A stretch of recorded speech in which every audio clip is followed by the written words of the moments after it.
It's Monday, December 23rd, 2024. I'm Dr. Omekongo Debinga, filling in for Roland Martin, who is taking some much needed days off. Here's what's coming up on Roland Martin Unfiltered, streaming live on the Black Star Network. President Joe Biden commutes the death sentence of nearly every prisoner on the federal government's death row. We'll talk to NAACP's Chief of Policy and Legislative Affairs about the significance of Biden's decision. The House Ethics Committee released a long-awaited report on its investigation into former Florida Congressman Matt Gaetz. We'll discuss the findings. House Speaker Mike Johnson has been warned the Democrats will not save you this time. We have lost some giants in sports, entertainment, and civil rights. We'll celebrate the lives of Rickey Henderson, Art Evans, and Vincent Fort. Don't know what to get your loved one for Christmas? How about ownership in a Black-owned tech company?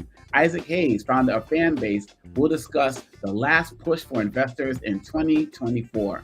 It's time to bring the funk on Roland Martin Unfiltered, streaming live on the Black Star Network. Let's go.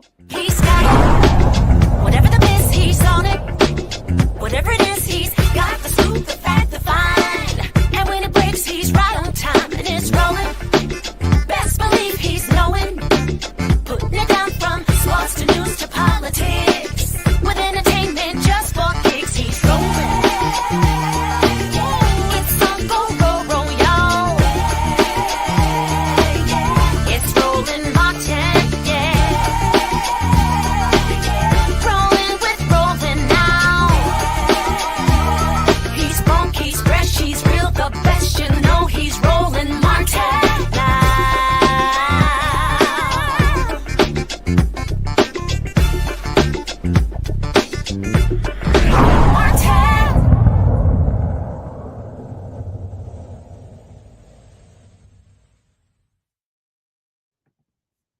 President Joe Biden commuted the sentences for 37 out of 40 federal inmates on death row, converting them to life in prison without parole. These commutations are sure to frustrate Trump's plans to resume federal executions. Unlike executive orders, a president's successor cannot reverse clemency decisions.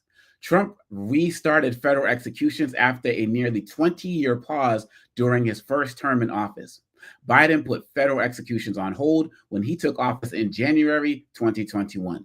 The president released this statement about why he commuted the sentences, stating, "I've dedicated my career to reducing violent crime and ensuring a fair and effective justice system. Today, I am commuting the sentences of 37 of the 40 individuals on federal death row to life sentences without the possibility of parole. These commutations are consistent with the moratorium my administration has imposed on federal executions in cases other than terrorism and hate-motivated mass murder. Make no mistake, I condemn these murders, grieve for the victims of their despicable acts, and ache for all the families who have suffered unimaginable and irreparable loss. But guided by my conscience and my experience as a public defender, chairman of the Senate Judiciary Committee, vice president, and now president, I am more convinced than ever that we must stop the use of the death penalty at the federal level. In good conscience, I cannot stand back and let a new administration resume executions that I halted." Earlier this month, Biden commuted the sentences of nearly 1,500 people and pardoned 39 more convicted of non-violent crimes. He also issued a full and unconditional pardon of his son, Hunter Biden. Monday's decision does not apply to cases of terrorism or hate-motivated mass murder. It leaves out three of the most well-known men on federal death row. Dzhokhar Tsarnaev, convicted for his involvement in the bombing at the Boston Marathon finish line in 2013. Dylan Roof, convicted for the shooting spree at the Emmanuel African Methodist Episcopal Church in Charleston, South Carolina in 2015. And Robert Bowers, who was convicted for the mass shooting at the Tree of Life Synagogue in Pittsburgh in 2018. Joining me now is Patrice Willoughby, NAACP's Chief of Policy and Legislative Affairs. Patrice, I'm so happy that you're joining us tonight. And for many people out there, some are frustrated, but for many people who have been following this is a promise that has been kept for Biden that he fulfilled. Absolutely. And first of all, thank you for having me this evening. We are extremely happy and thankful that the president has commuted these sentences because when the Biden-Harris administration came into office, they focused on equity. And we know that there is a lack of equity throughout the criminal justice system, which really has affected Black communities much more so than anyone else. And so it's only right that at this point, right before the holidays, that the president takes steps to commute these death sentences to life. And what do you say to people who feel like, whoa, he's just trying to make up for what he did with Hunter Biden, and he's just trying to get people to not really pay attention? For many of us who are familiar with what Biden is talking about, he's always been passionate about this because he stopped this as soon as he came into office. What do you say to people who say that this is just a last minute thing and he's trying to cover up his other pardons? Well, I say this, we understand a lot more about criminal justice now than was in 1994 when the crime bill was enacted. And we also know that that bill resulted in a large number of Black folks who were caught up in the criminal justice system. We are only 14% of the population, but 40% of the federal prison population. And in taking this step, the president is continuing what began with advocacy and activism that was trying to do things like equalize the crack to powder sentencing disparity, as well as do the unfinished business of the 2018 First Step Act, so that a lot of the people that would have received shorter sentences under that bill are still serving long sentences. So this is just the president moving toward justice and correcting some of the wrongs that have been done. And what does a step like this look like in the lives of of real families who are pretty much assured that under Trump they were absolutely going to lose their family member should these executions have gone through? I think it's a really sad legacy that when the last president came into office, one of the things he focused on was executing people. We know that there are sentencing disparities and that Black people receive longer sentences than white people for similar crimes, and that's reflected in the federal prison system as well. And so for those people who received either disproportionately long sentences or who were on death row and might have resulted in having a lighter sentence or life in prison, it's going to mean the world to their families for their sentences to be commuted. And how do you feel when you think about some of the international pressure that was on Biden? I mean, the Pope spoke out about this. So many different advocacy organizations spoke out about this. Do you feel like this is something that was weighing heavily on Biden's conscience because of that international pressure, or this is just something he was going to stay consistent with regardless of what was happening outside of what people were saying? The president is a person of faith. Many of us are people of faith. And I think that there's widespread recognition around the world.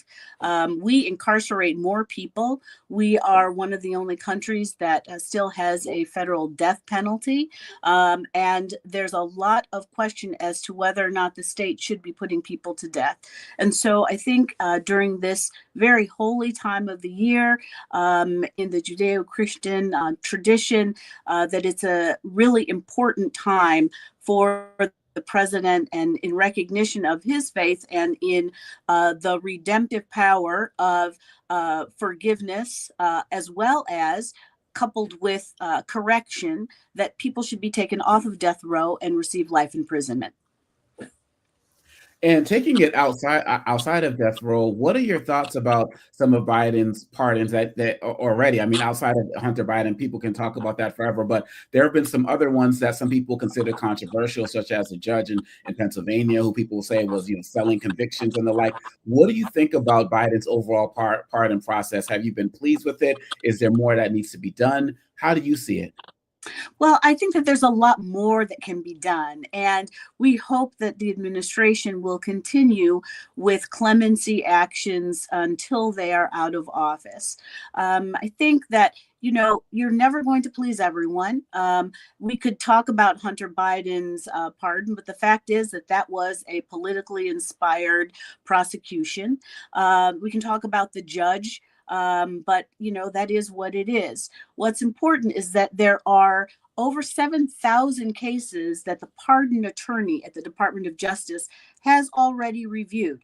Nonviolent offenses and people who are just waiting to have their sentence either commuted or pardoned. They've been vetted already, and there's a lot more that can be done. What we saw, the first step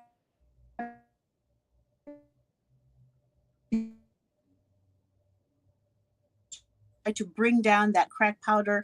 Garland then issued a charging memo and equalized sentencing. But there are still people who did not receive the benefit of that 2018 bill.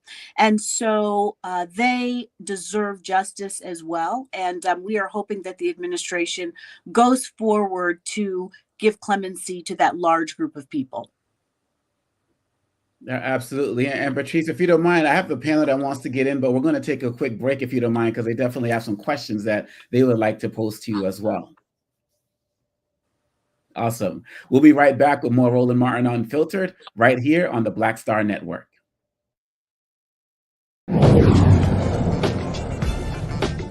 Now streaming on the Black Star Network. I had been trying to get a record deal for a long time. When I finally got signed to the Motown record label in 2003, I was 34, 35 years old. And up until that time, I had been trying to get record deals the traditional way. You record your demo, you record your music, and you send it, to the record labels, or maybe a friend of a friend knows somebody that works for, the record label. And really chemistry that was my last ditch effort at being in the music business. How long have you been trying? I've been trying since I was a teenager. Wow. And I'm grateful that it didn't. I'm grateful that it happened when it happened, because I wasn't prepared, as a teenager to embrace all that comes with a career in the music industry.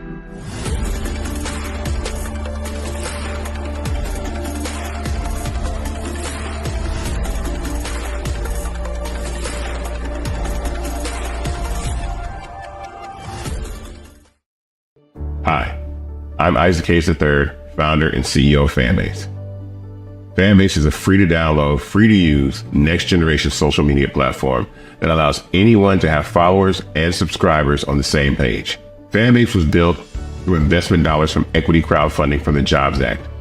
People just like you help build Fanbase, and we're looking for more people to help build Fanbase. We are currently raising $17 million in a Regulation A crowdfund on Start Engine.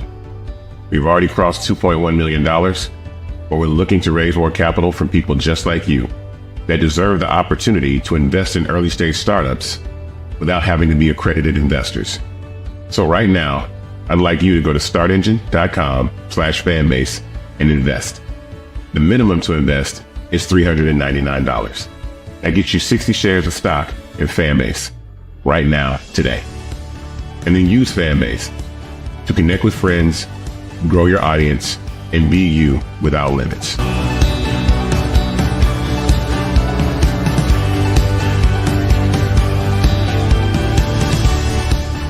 Hey, this is Motown recording artist Kim. You are watching Roland Martin Unfiltered. That boy, he always unfiltered though. I ain't never known him to be filtered. Is there another way to experience Roland Martin than to be unfiltered? Of course he's unfiltered. Would you expect Anything less? Watch what happens next.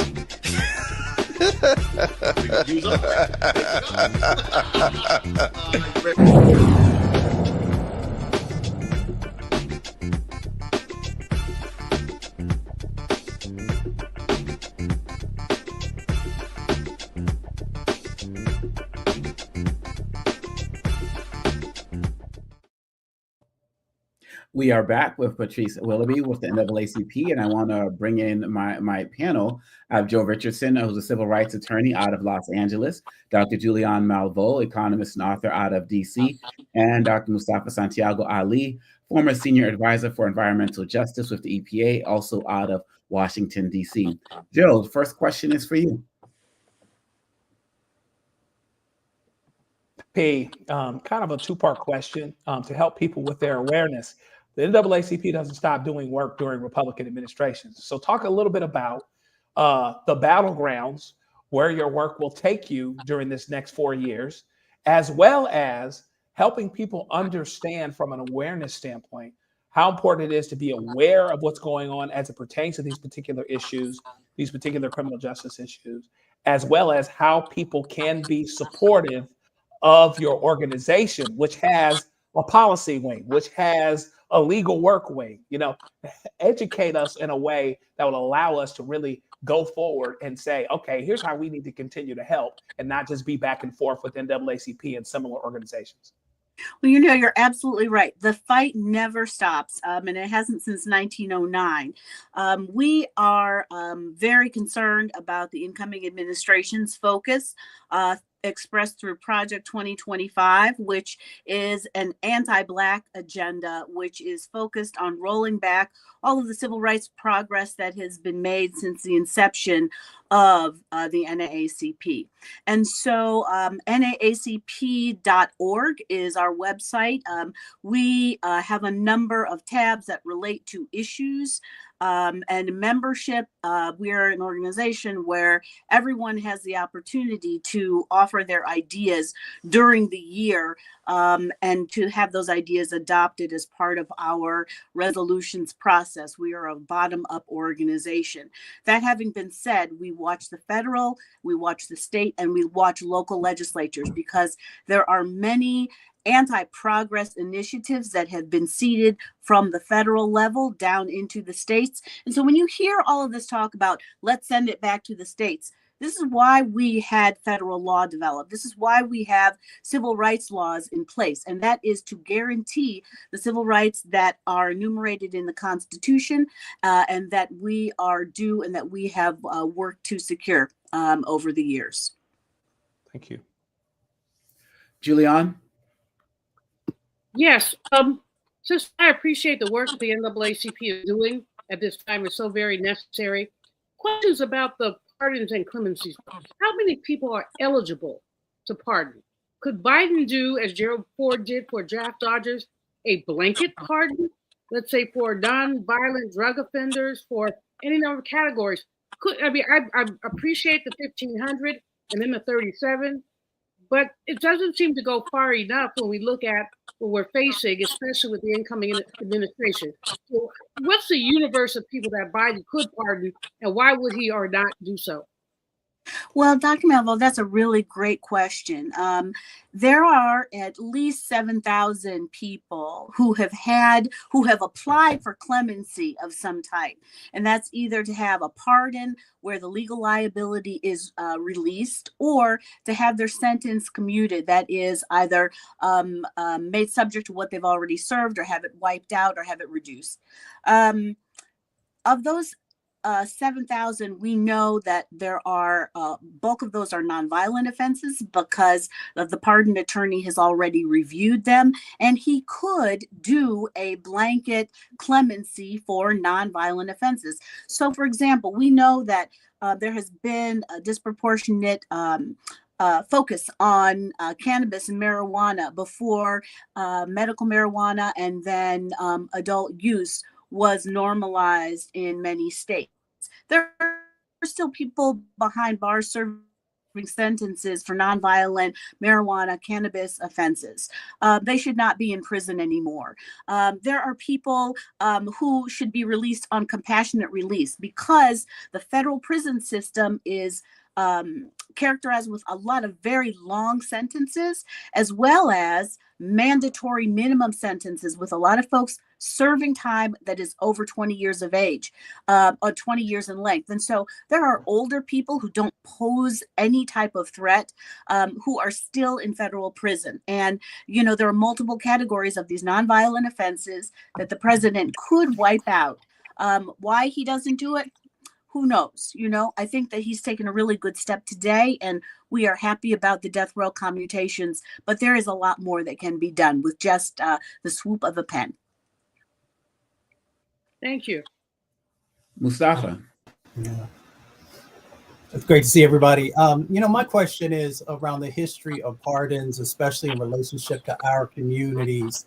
And often folks will sometimes think that we disproportionately are being given opportunities. Could you talk a little bit about, you know, for the various folks, the various groups that are out there, Black folks, white folks, Latino folks, so forth and so on, how we end up benefiting from pardons, or if it's, you know, pretty much across the board for folks? Well, you know, we are disproportionately in the criminal justice system. And so when pardons and commutations are granted, it stands to reason that we would receive, Black people would receive a great number of them because, for example, 14% of the population, 40% of the federal prison population. I mean, Black men, for example, are 65% more likely to be charged with offenses that carry a mandatory minimum sentence. 53% of men serving sentences of 20 plus years for drug offenses are in federal prison. And so Black men also receive sentences that are 13% longer than their white counterparts. I mean, these are the miscarriages of justice in the criminal justice system. So I wouldn't even characterize it that we're receiving disproportionate benefit. It is, we have suffered disproportionate harm. And the president, in doing these clemency actions, you know, any clemency action is going to result in that harm being mitigated. And so that is really the issue that we should focus on. Why is the criminal justice system so focused on and negatively impacting Black communities? I mean, we know, looking at history, but we should all be focused on eradicating that disparity. Patrice Willoughby, NAACP's Chief of Policy and Legislative Affairs. Thank you so much for your time today, and please keep us posted on your efforts so we can continue to platform your work as well with the NAACP. Thank you so much for having, and everyone have a good holiday. Thank you so much. And we'll be right back with more Roland Martin Unfiltered right here on the Black Star Network.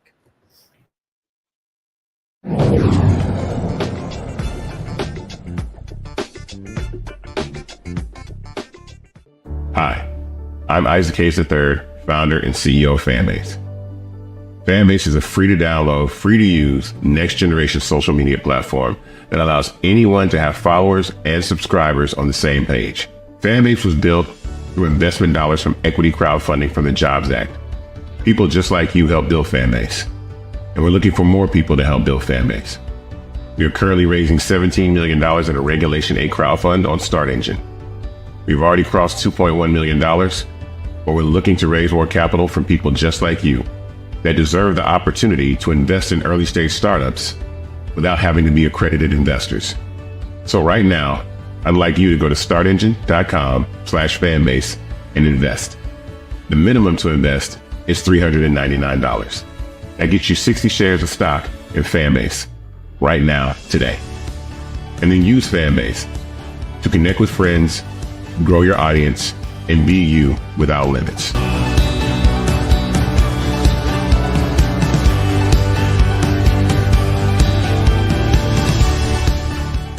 Coming soon to the Black Star Network. I was challenged by my uncle early on, before I even had a career. Like, I was maybe 8 years old, and my uncle said, "What do you want to do?" And I told him I wanted to be a rapper. And he said, "Okay, well, I don't know anything about the music business, so what you should do is learn everything there is to know about the music business, and I'll make sure that you have the resources to push you through." And so I went and bought books, All You Need to Know About the Music Business, hit me in. I just went and bought a bunch of books and just started reading as a 10-year-old, just reading.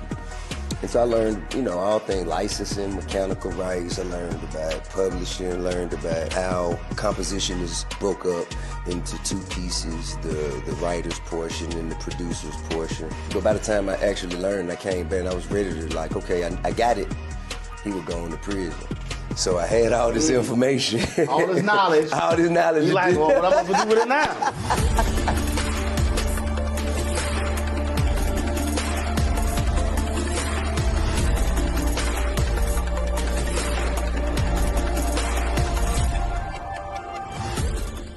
Now that Roland Martin is willing to give me the blueprint, hey, Ross, I need to go to Tyler Perry and get another blueprint because I need some green money. The only way I can do what I'm doing, I need to make some money. So you'll see me working with Roland. Matter of fact, it's the Roland Martin and Cheryl Underwood show. Well, should it be the Cheryl Underwood show and the Roland Martin show? Well, whatever show it's going to be good.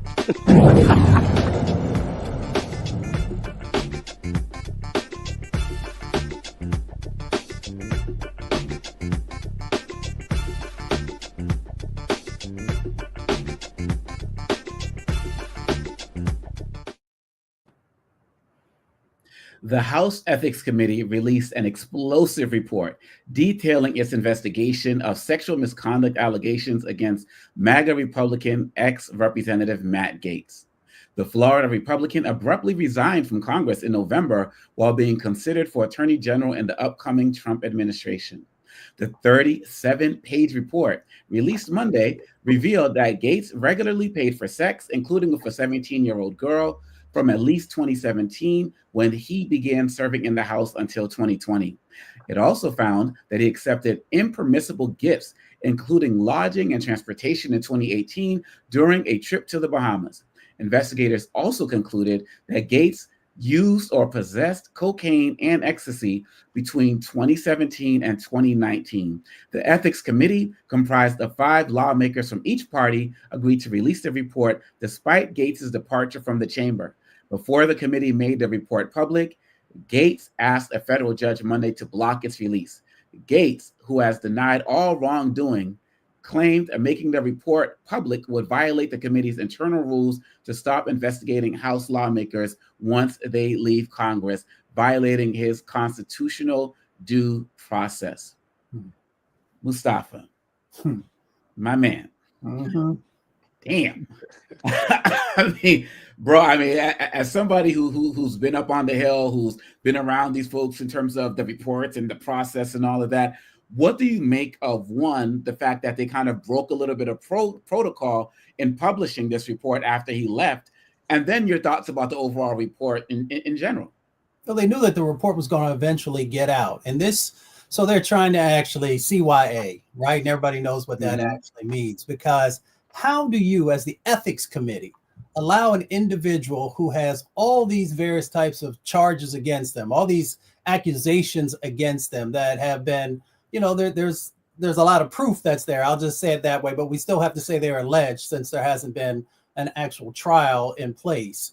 But for the ethics committee, right, to actually allow this individual to continue to sit there, to allow someone who has the charges against them of like statutory rape, drug use, illicit uses of funds, all these different types of things that have gotten many members of Congress kicked out.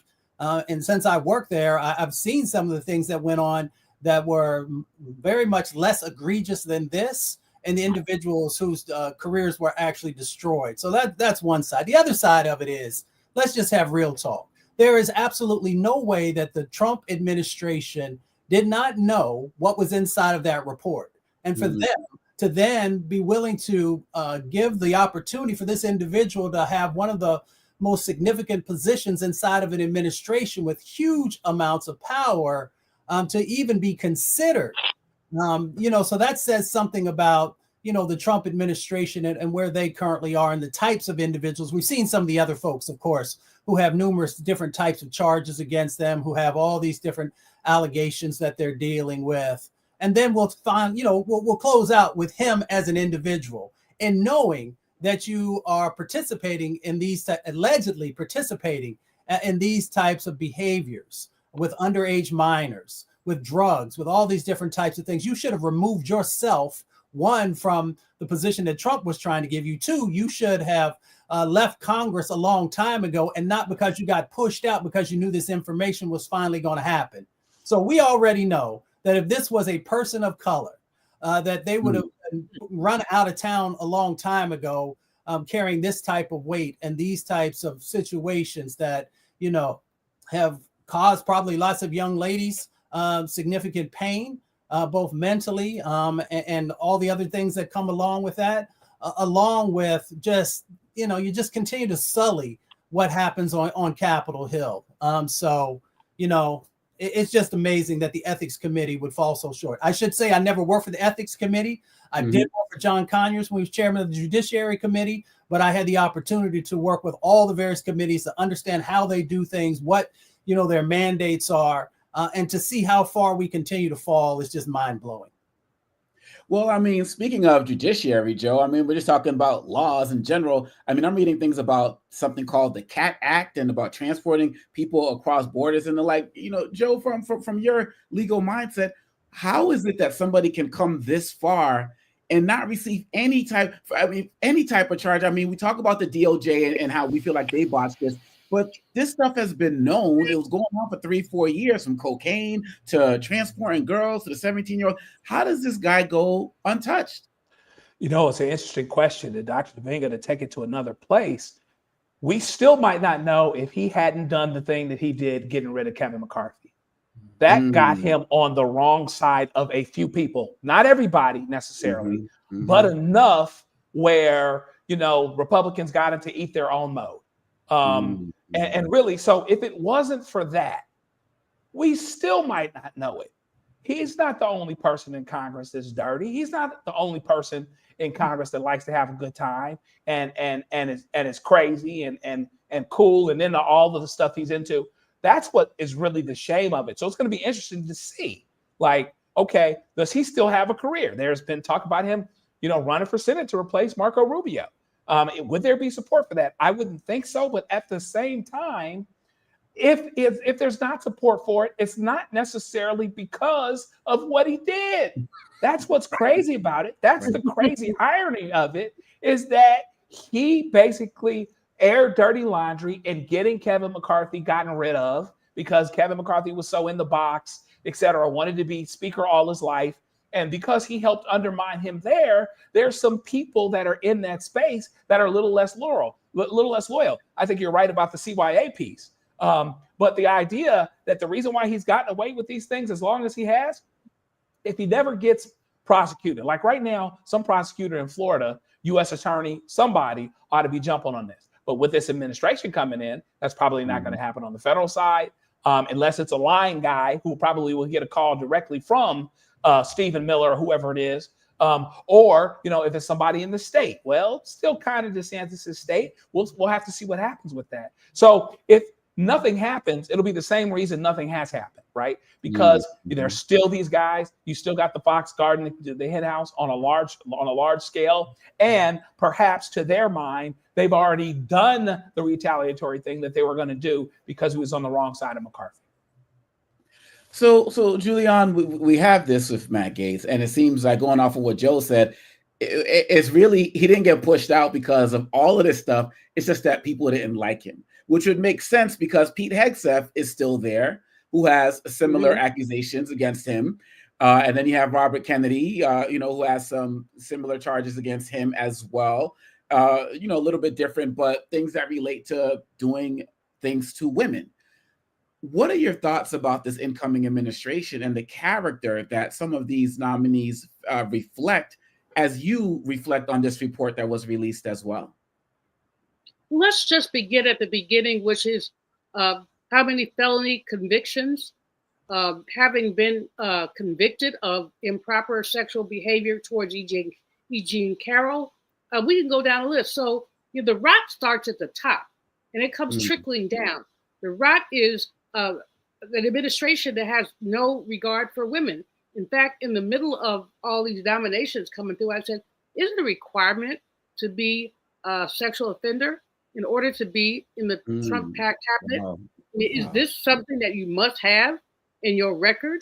Is that why you have so few women and so few black folks in your projected cabinet? It's just a thought. I'm not concluding.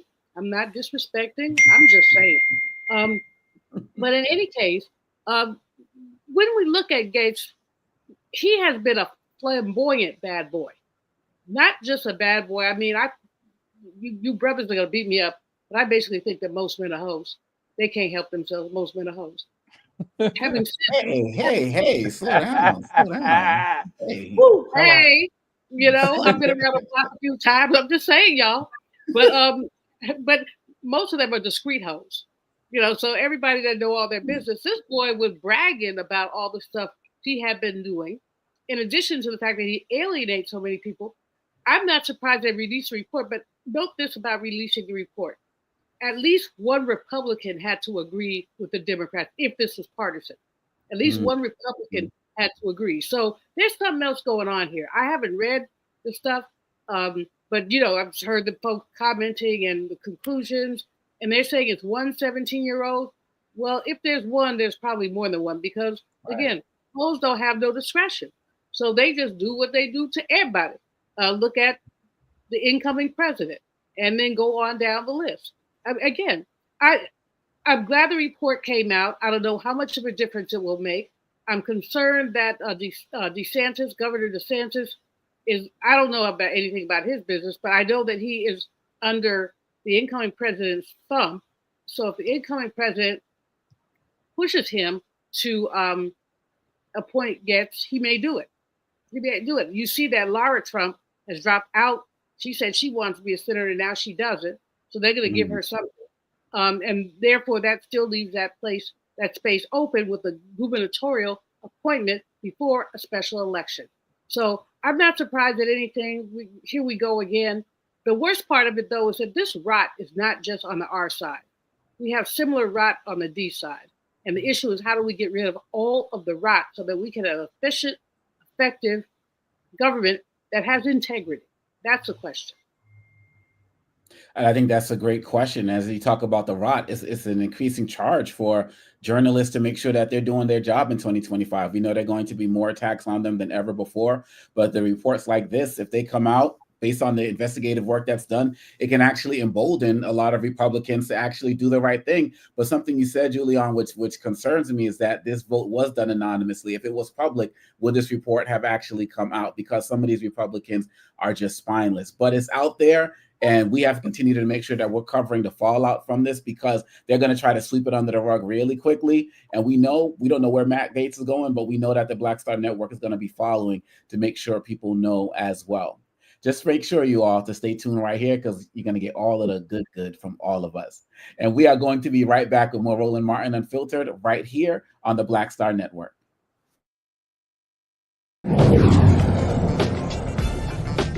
Coming soon to the Black Star Network. Well, y'all, when you're on that stage, or when you're and you're seeing 2 and 3 or 4 generations in the audience, that's got to speak to you about the power of what y'all have become. Oh, most definitely. I think we were doing our show before our break, and remember, I was watching this kid. I could not take my eyes off him because he was about 9 or so. He was sitting in the front row with his over on the right-hand side. Yes. I was amazed that this kid knew everything, and I was like tripping to see how many songs this kid actually knew. And he knew them all. And he knew them all. We had to go over there and bring him on stage and take a picture with him, at the end of the show and stuff, because it was just that amazing. It's like, this is crazy. The music travels everywhere, like what Philip was saying, seeing this young kid. Then you hear our songs on commercials, cold commercials. Then you have the younger ones that hear our music in animation.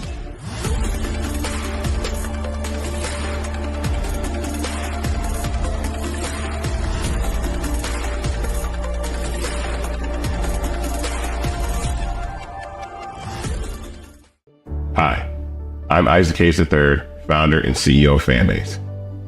Fanbase is a free to download, free to use, next generation social media platform that allows anyone to have followers and subscribers on the same page. Fanbase was built through investment dollars from equity crowdfunding from the Jobs Act. People just like you help build Fanbase, and we're looking for more people to help build Fanbase. We are currently raising $17 million in a Regulation A crowdfund on Start Engine. We've already crossed $2.1 million, but we're looking to raise more capital from people just like you that deserve the opportunity to invest in early stage startups without having to be accredited investors. So right now, I'd like you to go to startengine.com/fanbase and invest. The minimum to invest is $399. That gets you 60 shares of stock in Fanbase right now, today. And then use Fanbase to connect with friends, grow your audience, and be you without limits.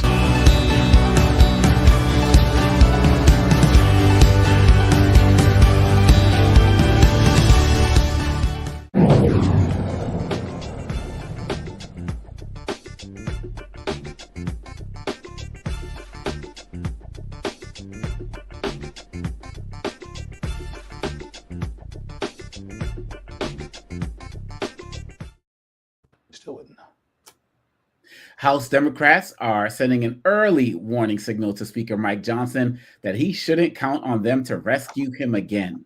Johnson will have the barest of majorities next year, and he's facing growing unrest within the Republican conference. With a majority as narrow as 219 to 215, Johnson may only be able to afford to lose one vote.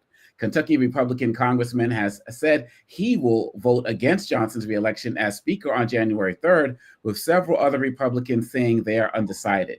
Democratic leader Hakeem Jeffries says Johnson shouldn't be looking at Democrats to save him this time. There has been questions about whether Mike Johnson is at risk of not being the Speaker of the House in a couple of weeks. What do you think?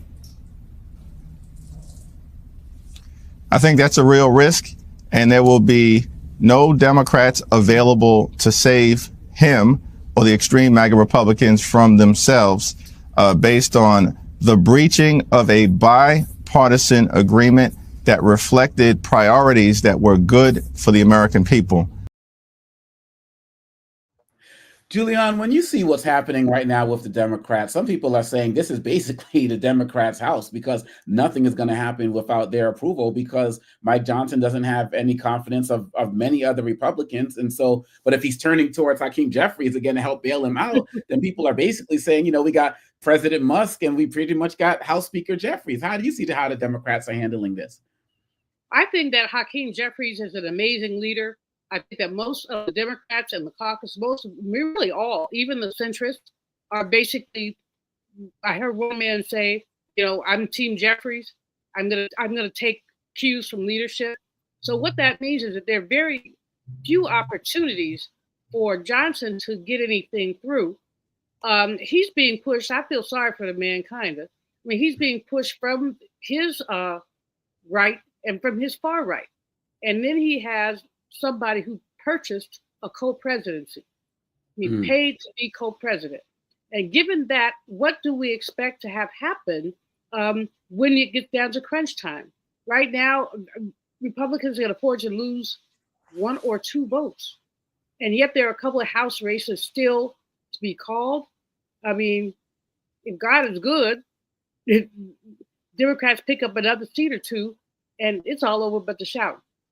And basically, that's what, you know, the Republican Party has been in disarray for a very long time. And their 15-vote nonsense around Kevin McCarthy lets you know how crazy they are or how unorganized they are. The task forces with the Democrats who are going lockstep behind Hakeem Jeffries. And if they're not careful, Republicans aren't careful, Hakeem could still end up as a speaker because that 1 or 2 Republicans vote for him and see what happens. So the Republican Party has been purchased by oligarchs, and they are basically getting returns on the investment from oligarchs. Meanwhile, Democrats have been disciplined. The discipline is not going to be enough. This is something that has to be fought tooth and nail.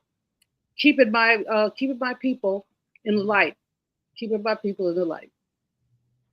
So, Mustafa, one of my concerns is that the Democrats may have, well, what if they can't keep their word? So say the whole speaker vote comes up again, and there's somebody who is more extreme than Speaker Johnson who may want to come up, somebody I don't know, like a Marjorie Taylor Greene or something. And the only way that this gets prevented from happening is Democrats decide to go against go and support Mike Johnson. And just similar to last week, how they saved the country by avoiding the shutdown. Are you concerned about that? Do you feel like Democrats should just hold the line regardless? How do you see it from your insider perspective? Is this going to be something that a promise they're going to have trouble keeping? Well, yeah, they may have trouble keeping it. I mean, politics is about strategy if you're doing it properly, and that means that you have to make the best decisions in the moment that you have. Of course, hopefully you're already thinking 2 or 3 steps ahead about what the possibilities are. But that's what this is all about. Folks try and complicate this. It is about strategy. It is about deciding which is the best move in the moment and how it will play out over time. And you got to do a better job of also just educating folks about how all this stuff actually plays out on Capitol Hill and in state houses. But we're talking about Capitol Hill right now. So, there's going to be some very tough decisions, like Julian said, that folks are going to have to make, but you have to make sure that your base understands why you're making those decisions and what the ultimate long-term goal is. So over this next 2 years, there'll be tough decisions, but if folks get their act together, then they have an opportunity during the midterms to, kind of balance out the equation, if you will. And so, Joe, thinking about that, Mustafa mentioned the midterms. Given what you've seen from the Democrats so far, we can talk about the House, we can talk about the Senate, we're talking about the House specifically now, but you can take it wherever you want. How optimistic are you about how organized the Democrats are going to be in fighting as we work towards the midterm election? Because, the Republicans, even though they don't have a mandate, they're talking about a mandate. They're talking about, we got super control of the House, but actually when Trump takes office, he's going to lose a couple more seats because of his appointees. So he actually doesn't have that mandate. How do you see what the Democrats are doing going forward as we work towards the midterms? Are you optimistic or are you concerned in any way, shape, or form? I'm optimistic as it pertains to the House. I think that we certainly have an opportunity, and frankly, it wouldn't take much. Connecting to the previous question, I think that you have to let the Republicans make their mistakes. They're going to make mistakes. Johnson's still wet behind the ears. He should never have been Speaker. There's one part of him that may understand the realities of governing. That's why he made that bipartisan deal. And then there's the other part of him that will do whatever Trump says, which is why he pulled out of the deal. But Mike Johnson is the one that has to survive in the House. Trump is not the one that has to do that, even though he's affected by what happens, or what in this case may not happen in the House. So I like their chances, the Democrats' chances to take the House back, just because if not any other thing, the Republicans are not going to be on the same page. They're already indicated that. They're already fighting about power they don't quite have yet, right? Now, that being said, Democrats also have to do what they need to do so that folks understand why they're doing what they're doing. And when things go bad in the House, the Republicans have to be able to own it. So in other words, the Democrats can't step on each other. They have to stay on the same page so that the Republicans rise or fall with what they actually do in the House. The Democrats don't always do the best job of messaging, frankly, getting it out to people. Here's why we're doing what we're doing. Here's where we are. We don't have the majority, but we are not standing for X or Y or Z. And so hopefully they can do the things they need to do so that their base understands why they make every move that they make. And so that if the Republicans are the ones to cross counsel, to step on each other and actually stop the wheels of government from moving, then they are the ones that suffer a political consequence for it. And you're absolutely right about the messaging. And this, like you said, it could be a great time for Democrats to really stay organized and strike. I mean, you got President Musk and Vice President Trump, and I don't know, Prime Minister Vance. No one knows where he is. The seeds right now. So this is really a great time, for Democrats to stay organized. And, let's hope that that's something that happens, because if we don't, if we don't get these midterms, I don't know what's going to happen over these next 4 years. So let's see what happens. If we're going to keep people posted right here on the Black Star Network. And we're going to be right back with more Roland Martin Unfiltered right here on the Black Star Network.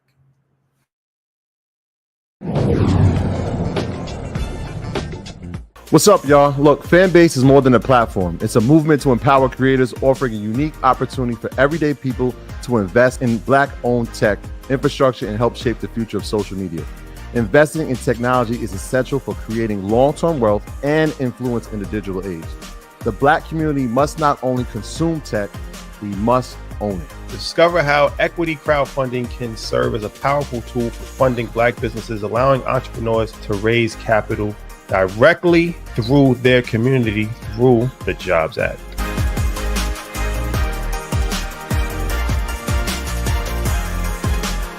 Coming soon to the Black Star Network.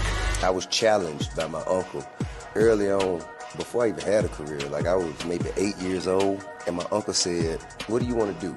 And I told him I wanted to be a rapper. And he said, "Okay, well, I don't know anything about the music business, so what you should do is learn everything there is to know about the music business, and I'll make sure that you have the resources to push you through." And so I went and bought books, All You Need to Know About the Music Business, Hit Me In. I just went and bought a bunch of books, just started reading as a 10-year-old, just reading. And so I learned, all things licensing, mechanical rights. I learned about publishing, learned about how composition is broke up into two pieces, the writer's portion and the producer's portion. But by the time I actually learned, I came back and I was ready to okay, I got it. He was going to prison. So I had all this information. All this knowledge. All this knowledge. You like, well, what I'm going to do with it now?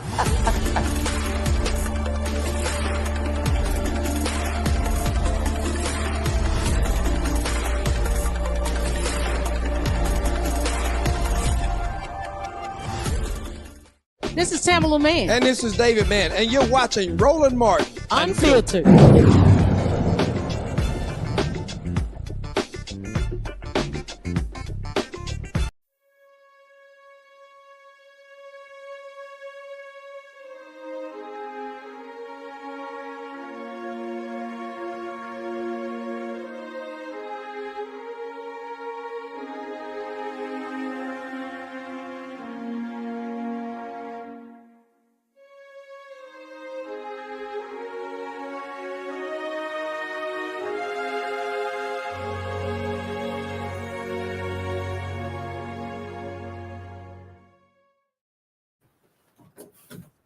Hall of Famer Rickey Henderson, baseball's stolen base king, has died at age 65.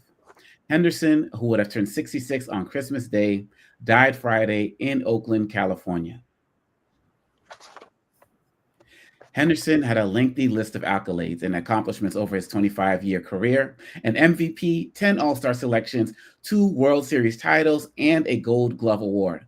However, it was stealing bases where Henderson made his name and dominated the sport like no other. He broke through of 100 steals in his first full season in the majors. In 1980, topping Ty Cobb's AL single-season record with Billy Martin's Billy Ball Oakland Athletics. He broke Lou Brock's single-season record of 118 by stealing 130 bases in 1982 and led the league in steals for 7 straight seasons and 12 overall. Henderson surpassed Brock's career record when he stole his 939th base on May 1st, 1991 for Oakland and famously pulled third base out of the ground. Henderson finished his career with 1,406 steals. His 468 steal edge over Brock matches the margin between Brock and Jimmy Rollins, who is in 46th place with 470. Mustafa, doesn't get much greater than this. No, Rickey was the truth. That's why they call him the man of steel. I know when I was coming up playing baseball, he was one of the folks that I like to try and emulate myself after, or try just to be like him. He was just an amazing individual. And if you talk to folks, not only was he just incredible on the field, which is important, right? Because people are watching sports for a reason, watching baseball for a reason, but equally so, people talk glowingly about him off the field. And that to me really is what an icon is, or, someone who can be a hero to folks, because it's not just about that athletic performance, it is also about who you are as a person. How do you give back to the community that lives on long after, you're gone? So rest in peace to him. And thank you, Rickey, for everything that you did for so many young, both boys and girls coming up who wanted to be great baseball players like you.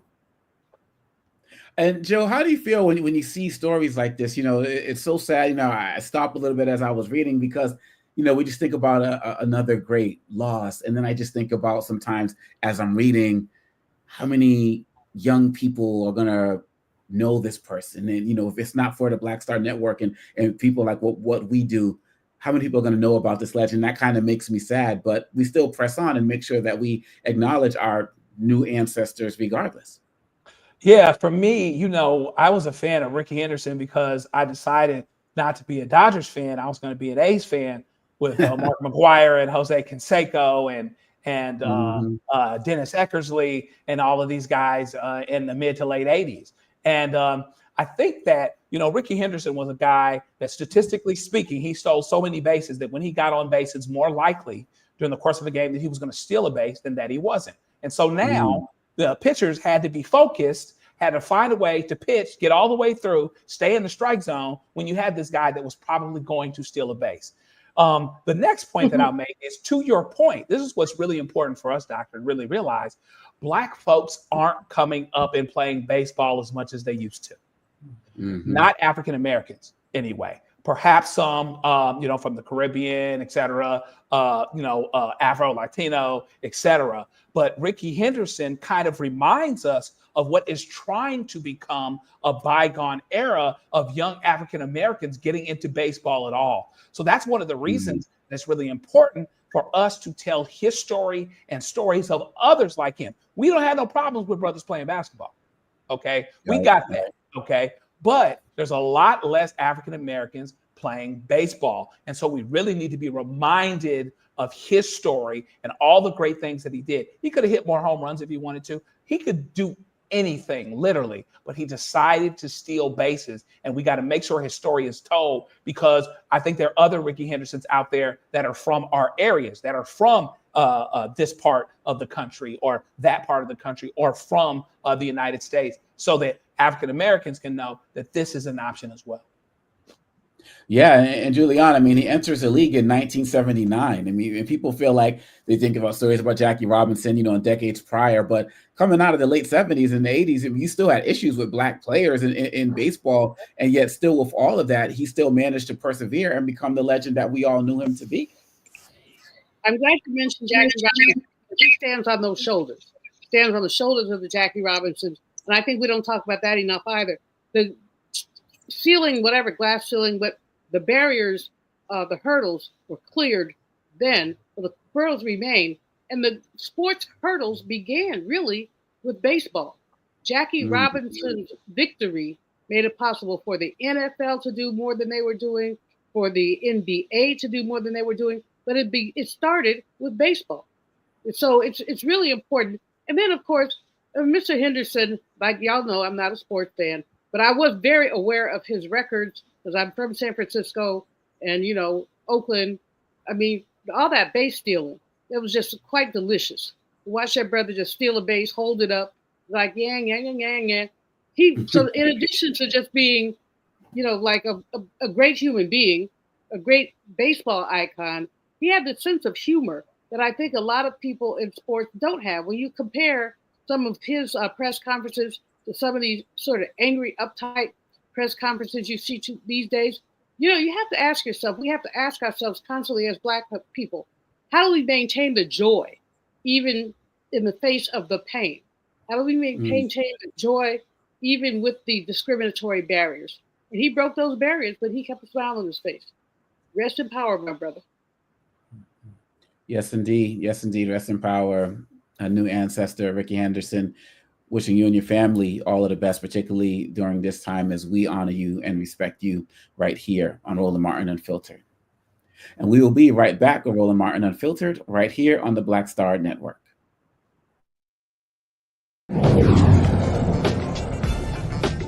Coming soon to the Black Star Network. I was challenged by my uncle early on before I even had a career. Like I was maybe 8 years old, and my uncle said, "What do you want to do?" And I told him I wanted to be a rapper. And he said, "Okay, well, I don't know anything about the music business, so what you should do is learn everything there is to know about the music business, and I'll make sure that you have the resources to push you through." And so I went and bought books, All You Need to Know About the Music Business, Hit Me In. I just went and bought a bunch of books and just started reading as a 10-year-old, just reading. And so I learned, all things licensing, mechanical rights. I learned about publishing, learned about how composition is broke up into two pieces, the writer's portion and the producer's portion. But by the time I actually learned, I came back and I was ready to okay, I got it. He would go into prison. So I had all this information. All this knowledge. All this knowledge. You like, well, what I'm going to do with it now?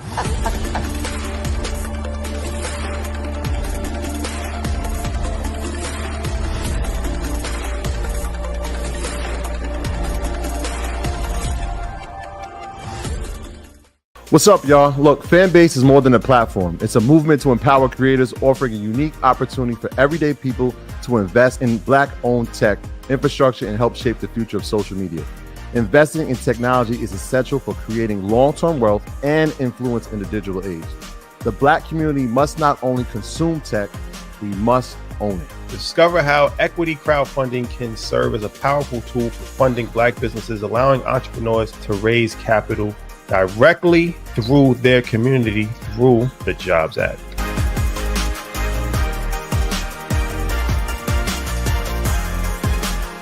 Coming soon to the Black Star Network.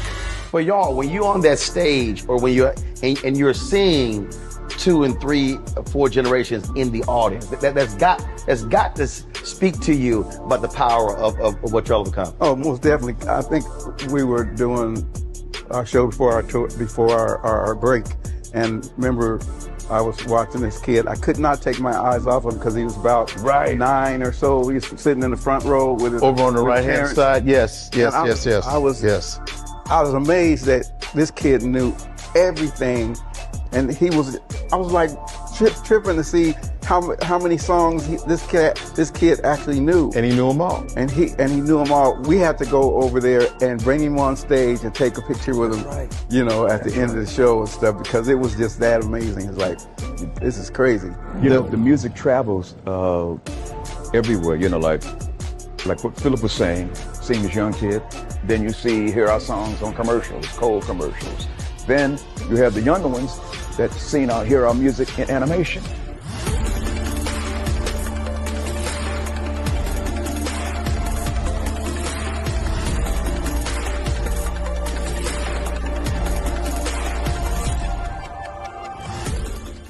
I'm Russell L. Honoré, Lieutenant General, United States Army, retired, and you're watching Roland Martin Unfiltered.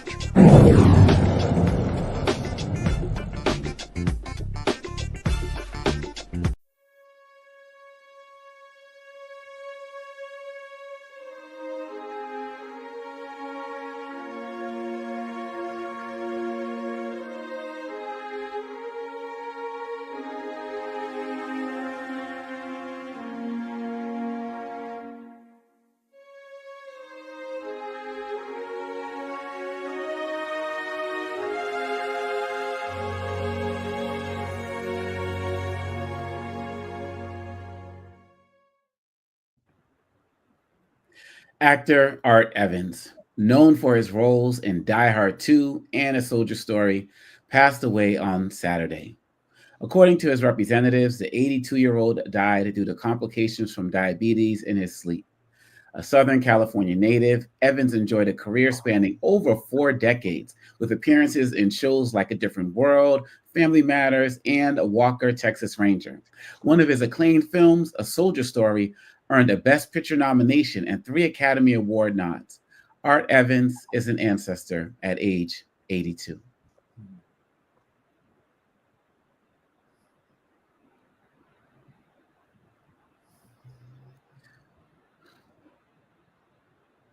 Vincent Fort, also Georgia's longtime champion of liberal causes, has passed away at 68 from complications of cancer. Fort represented Fulton County's 39th district from 1996 to 2017. In 2017, he was named Legislator of the Year by the Georgia Association of Educators for his work on Senate Bill 30, which aimed to increase education funding. Ford authored Georgia's first hate crimes law, which imposed harsher penalties for bias-based crimes, and the Georgia Fair Lending Act, which addressed predatory lending practices. Vincent Ford, an ancestor at age 68. And Joe, we're talking about three different people here. We talked a little bit about Mr. Henderson, but now we're talking about, Evans, and we're talking about four different areas, but impactful in what they did as well in terms of what they did for our communities. Yeah, and I'm honored to be able to be connected with them, to call them ancestors, and to look up. And their brother Ford did some amazing, amazing things. Maybe someone that a lot of people don't necessarily know, like he's a household name, like Martin King is. But people, if you know, and you know what he, the things that he accomplished and the things that he helped pave the way for, the Stacey Abrams of the world and all of these others. As it pertains to our brother Art, every year I watch at Christmas time, I watch Die Hard 2 because it takes place at Christmas time. It's not a Christmas movie. But I love his role. His role is as Leslie Barnes. He's the guy that can fix everything in the tower. And I remember some of his key lines. I also remember his key lines from A Soldier Story when he's talking about how much Adolf Caesar's character hated the other character. But I saw it when I was so young in the theater with my mom that I didn't really understand it. But I have both of those movies on DVR. And I will be watching them both tomorrow night, remembering Brother Art and all of the wonderful, wonderful work that he did over the years. Mustafa. Someone sent me a meme the other day, and it had all these pictures of folks who had transitioned this year. And I just had to take a moment and just reflect. And, I'm a person who reads a lot. I'm a person who tries to follow our culture.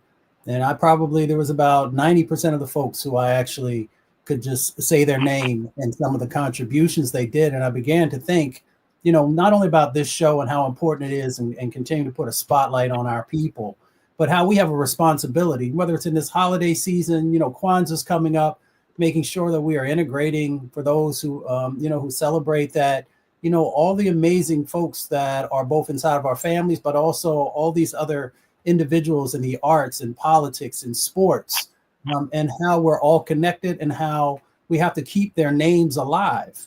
And we know that there are forces that continue to try and make sure that from our educational system that they're not brought forward. So we have a responsibility in our churches and our mosques and other houses of worship, in our civic organizations, so forth and so on. So we need to make sure, one, that we're giving folks their flowers while they're here, but we've got to keep their names alive, and not just their names, but also, how they helped to move our communities forward. And, that should just be a charge that we all take on because there's so many incredible contributions that go on that we just often don't let our nieces and nephews or children know about.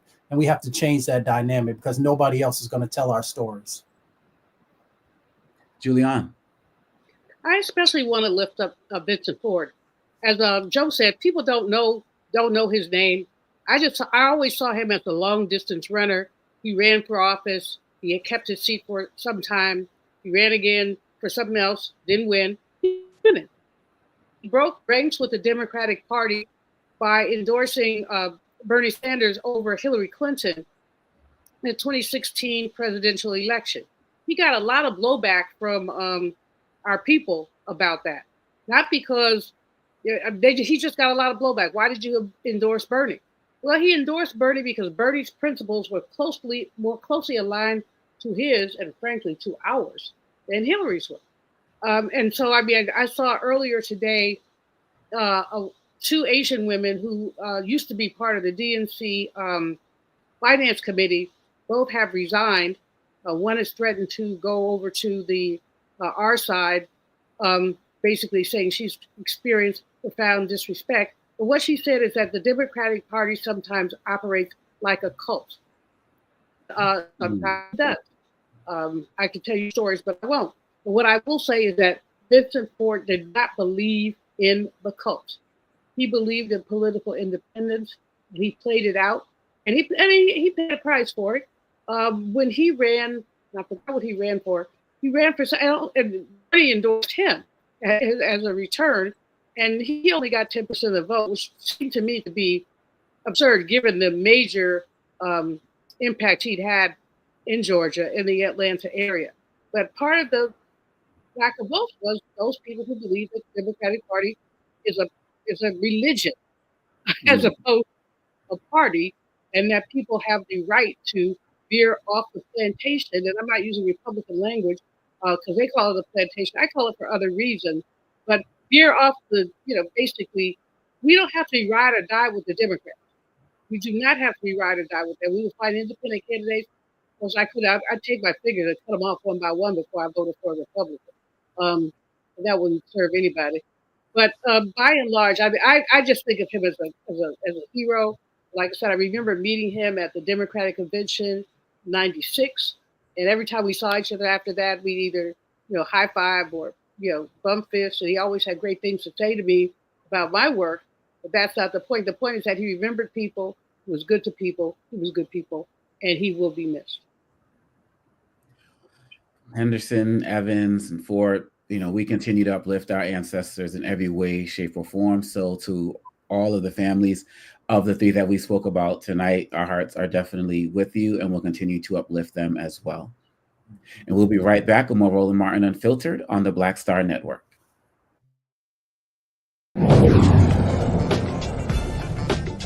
Now streaming on the Black Star Network.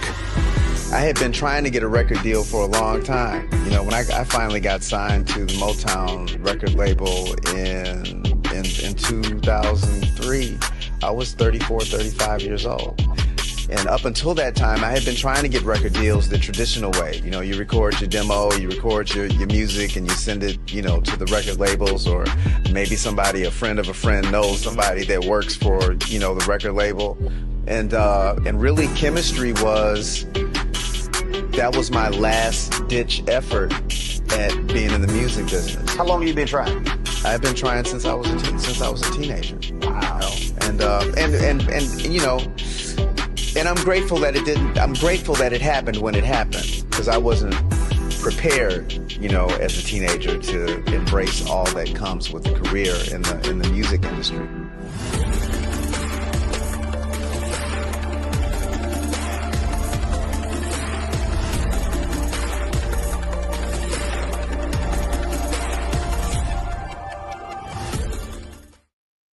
Hi, I'm Isaac Gaetz III, founder and CEO of Fanbase. Fanbase is a free to download, free to use, next generation social media platform that allows anyone to have followers and subscribers on the same page. Fanbase was built through investment dollars from equity crowdfunding from the Jobs Act. People just like you help build Fanbase, and we're looking for more people to help build Fanbase. We are currently raising $17 million in a Regulation A crowdfund on Start Engine. We've already crossed $2.1 million, but we're looking to raise more capital from people just like you that deserve the opportunity to invest in early stage startups without having to be accredited investors. So right now, I'd like you to go to startengine.com/fanbase and invest. The minimum to invest is $399. That gets you 60 shares of stock in Fanbase right now, today. And then use Fanbase to connect with friends, grow your audience, and be you without limits.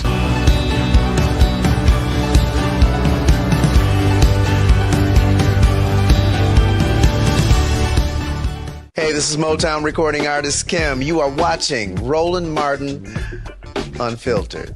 That boy, he always unfiltered though. I ain't never known him to be filtered. Is there another way to experience Roland Martin than to be unfiltered? Of course he's unfiltered. Would you expect anything less? Watch what happens next.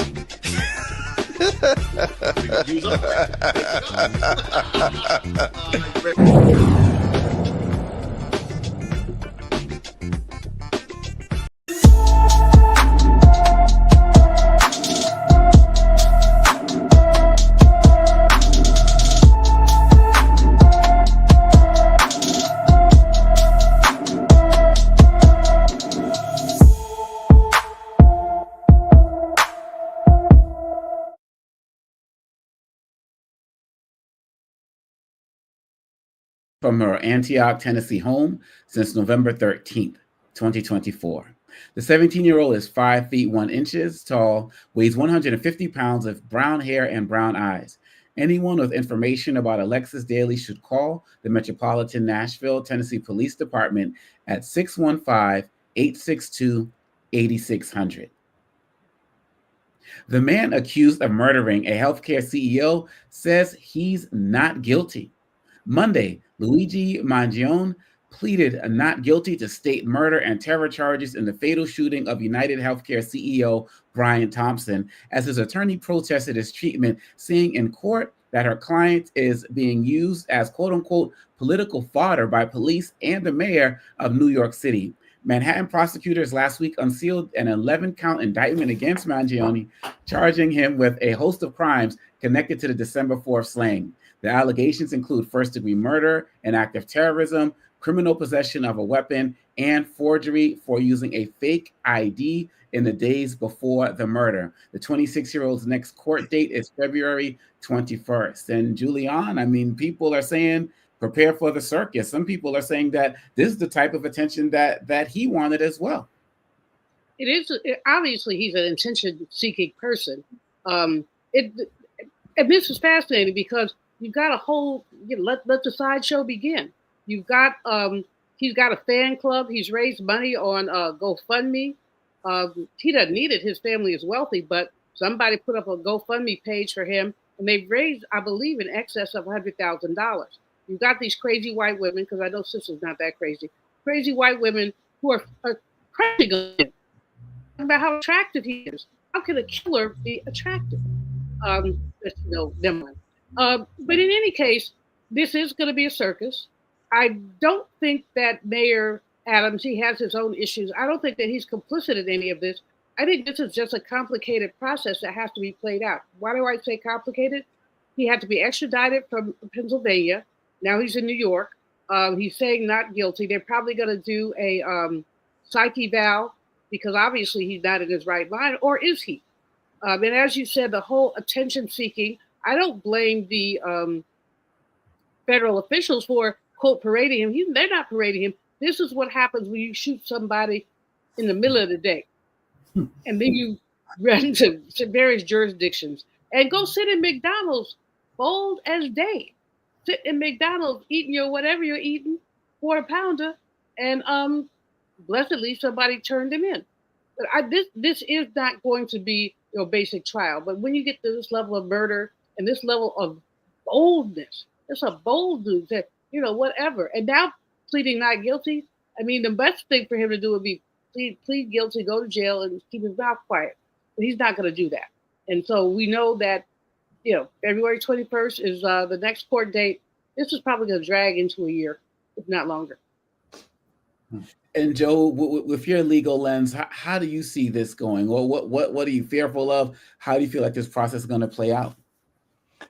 Well, certainly interesting. He's got some high-powered attorneys, so they're going to make the government's plural pick a pony. By that I mean there's charges in Pennsylvania which are separate. We knew that they were going to be second in line, but there are charges in New York where he could not get the death penalty on the state side. So now there are federal murder charges. They're federal charges. So those federal charges and those state New York charges overlap somewhat. And I think it's important for a lot of reasons. One, because that might be the difference between it being televised or not, right? A federal trial couldn't be televised, but a judge could decide that a state trial is televised. And so it's going to be interesting to see whether and to what extent that circus is allowed to carry out. And interestingly, Mayor Adams may have had one thought, but when those guys were walking around him, he had gotten off the helicopter and he's walking towards the thing and everybody's surrounding him. Depending on who was looking, you may have seen something different. Mayor Eric Adams and the people that support him and the law and order types may have seen, someone being brought to justice. Other people may see someone who's dashing and good looking and is actually standing in the gap for a story related to a corrupt system that keeps people from getting the health care that they need. Now, maybe that sounds crazy and sick to you or I or whoever else, but there is going to be a larger discussion about healthcare because of this trial. And that might have been all he wanted. So it's going to be interesting to see how it goes. Ultimately, will they convict him? Yeah, I think so. But that being said, there's going to be a lot of maneuvering between now and then, because the state and the federal charges pretty much on the same things in New York is a little bit of overplay, and they're going to force them to pick a pony on that. Mm-hmm. So, Mustafa, do you think that's going to be the case? Do you think that there's going to be a larger discussion on healthcare, or do you feel like as this trial goes on, the way that we obsess with individuals in this country and make people celebrities, that his trial might actually take the attention off of where Joe says it should be? Yeah, you know, privilege is interesting, right? So I have to unpack this a couple of ways because, you know, let me call it out what it is. White privilege is interesting because it makes you feel like you can do and say anything and be able to get away with it or justify it, right? So you can unpack that however you want to. You see what this young man, how he's playing it out, what he allegedly did, so forth and so on. So that's one side of the equation. The other side of the equation is I worked on HR 676, was the universal health care bill that Congressman Conyers brought forward. And I used to collect the healthcare horror stories of all these people's lives that had been destroyed because of the healthcare system, and how we had such an incredibly difficult time in getting people to really wrap their arms around the changes that needed to happen to our system to make sure there was real equity and justice built into the healthcare system. So to think about all these mothers and fathers and others who, you know, whether they went into bankruptcy or all these different types of things that happened that destroyed their lives because of the healthcare system, and how they couldn't get traction. And then how this person, because they murdered someone, is able to get traction. And now we want to have a conversation about it. It says something about our country, about it takes, it takes an assassination or it takes a lynching to be able to get attention, because we saw that with our dear brother George Floyd. So we're starting to see these types of things play out, that if there's not blood, then we can't seem to get the type of attention that's necessary for us to begin able to move forward and have a 21st century country. So it's just interesting seeing all these different dynamics play out. How it's going to end up, he'll get charged with something more than likely, but we've also seen some other high profile folks inside of our country where there's huge amounts of evidence and they get a chance to walk away. So time will tell, but I hope we do have a serious conversation about the healthcare system, those who are most vulnerable, how their lives, even today with the advances that we've been able to make, how there are still folks who are falling through the cracks, how there are still folks who can't afford their medication, how there are still folks whose lives are being damaged, you know, because we refuse to create a healthcare system like many other countries have. Well, speaking to your first point on white privilege, let's continue down that route, because a white woman is definitely not on a Santa's good list after her racist tirade against an Amazon delivery driver. Going off of Mustafa's point, look at how mad the woman they're calling Christmas Karen got because she didn't have the correct information to receive her package. You don't have an Amazon. You want to let me speak? I can't give you the package because you didn't give me the code for I gave you the code that they gave me when I ordered my and neither perfume. of them worked. Okay, so that's not my problem. You've taken money out of my account. I'm not taking your money. A You've DSP collected system. my money. It's a third party. You've collected my money. I didn't take your money. I don't get any of your money. It went right there. I don't It understand came what right you're out of my saying. bank. Package. I can't. I'm calling the fucking cops right now. You're calling the cops? Yeah. I'll wait here for you. You're gonna tell them I'm not giving your package, so you're gonna call the cops on me. I am. There's no reason I would need to take this back. I don't want to keep this in the van. I would give this to you if I could. Bullshit! Why would I not give this to You you? took the money out of my fucking account I don't already. have your money. I ordered it off of Amazon. The company Yeah, has I already don't taken my work money for twice. Amazon, so I don't take any of that money. I don't know Why why do you have an Amazon shirt? Tell Amazon that. Pretty Christmassy route, and it sounds like this is taking up a lot of my time. I'll take your whole fucking day. Go what I can. I don't give a shit. Take a fucking picture, you scumbag piece of shit. A video. I don't know why you're so. Oh God. Settle down. I don't know why she's so upset. I can't give her. I want the my package. fucking package. The money's come out of my fucking account already. Okay. Well, we'll I'll sit here and wait for the cops and tell them. Please tell them exactly what this is for. I can't give you the package because you don't have the code to give me it. Of course, it's my Christmas gift to her, so I should be upset. You know what I mean? I just left my people's house unlocked. to come home because he couldn't wait 2 minutes. Now you're already 15 minutes behind. Because I'm working. Are you? I'm working my job right now. I've already gotten paid. Yeah, did you call the cops yet? Or are you just threatening me? Are you not going to do it because you know that that's a pretty stupid idea? You understand that calling cops wouldn't do anything? They're not going to do anything, yeah. That's the thing. It sounds like you're just wasting people's time. What is... I wish I could have delivered this. I don't like returning packages, but now I'm stuck in the situation because a very hostile customer that I'm going to have to report. I am very hostile. Yeah. And I will call Amazon. You're very hostile? Yes, I am. You're admitting absolutely. that. Are you going to hit me? Am. Are you going to hit me for not giving your package? No, but you said you're my hostile, though. property now. Okay. Because I don't like niggers on my property. Hey, shut up. Okay, there it is. Really? Yeah. I've been waiting for that. Good. Glad you could tell. All right, have a good one. Joe, where's the holiday spirit? Where's the spirit, Joe? I don't know if I should say this, but we're a small group, right? You know, we all family here. You know, even as an attorney, I see this pop up sometimes with certain attorneys on the other side, and I've seen it pop up lately with some women, Caucasian women. Like there's sometimes, not all the time, most of the people that I deal with, but when I have problems with attorneys, and it takes a lot because you're cordial, you're trying to do the things you need to do, you're being professional, just like this brother sounds like that's working his Amazon job, just on his grind, doing what he's got to do. And now you've got this entitled person that wants what she wants, and that could be any of us, right? I'm with you that, but once she took it to that place, basically, so now you can go back to the beginning of the story and get what she saw at the very beginning. All this was a brother that could just give, all he could do for her was give her that thing and get off the property. That's it. Other than that, that's all she could do. That's all he could do for her. Fortunately, he kept his cool, did the things he needed to do, because see, if he had done something to her, listen, we all about peace and all of this other stuff. But sometimes when stuff flies off the handle, there might not be excuses for it, but there are reasons. You understand? And so what you really don't do, you don't want to poke bears. You don't want to get at people that are actually more powerful than you or stronger in a moment, or they can't control their anger. You know what I mean? I'm an attorney. I'm an officer of the court. I'm all of these titles and all these stuff, but I act right because I know that I will get taxed if I don't act right more than even somebody like her. You know what I mean? So if she had to think of it that way, she could have been on the phone with Amazon, done 5 or 6 things, or maybe even just got the code right at the jump go. Okay?